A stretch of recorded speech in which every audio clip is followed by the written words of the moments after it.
When I look at Brazil and I look at developing countries, the good news is that Kyndryl is in 60 countries. And we have a strong presence in Brazil and in many countries that are in development as well as those that are not. Most importantly, we've recently developed our AI governance board. As you know, we're a 3-year-old company, but what's great about that is that that's enabled us to leverage what's happening in the local market.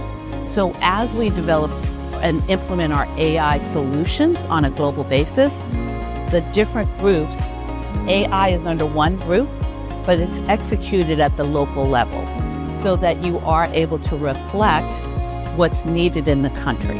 That's one piece of it. The other thing is that as part of Kyndryl, I'm part of a group called Jesse.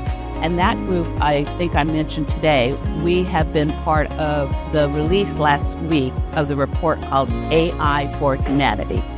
And the UN released that because they wanted to have governance around the proliferation of AI around the world and start to work with private-public partnerships with technology companies.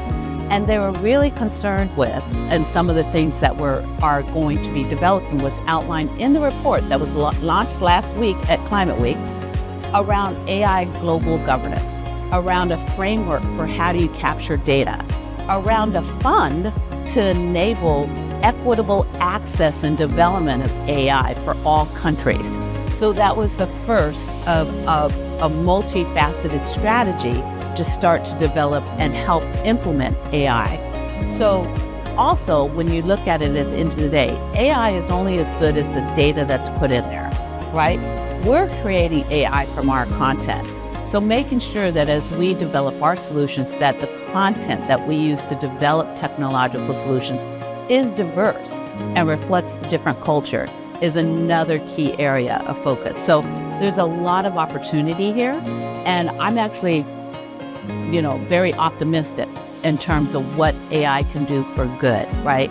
And if we have, like he said, the governance first and what we call the guardrails for how you develop it, you'll be able to develop with the intention to do good and many positive things, particularly with the sustainability.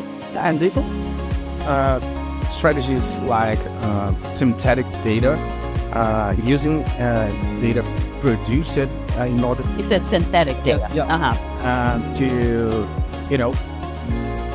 To make the impact of all these differences that you just said about how society is reflected in data today, and how our algorithms are going to work with the data that can be better. I think synthetic data is a way to make things better, to make AI work better.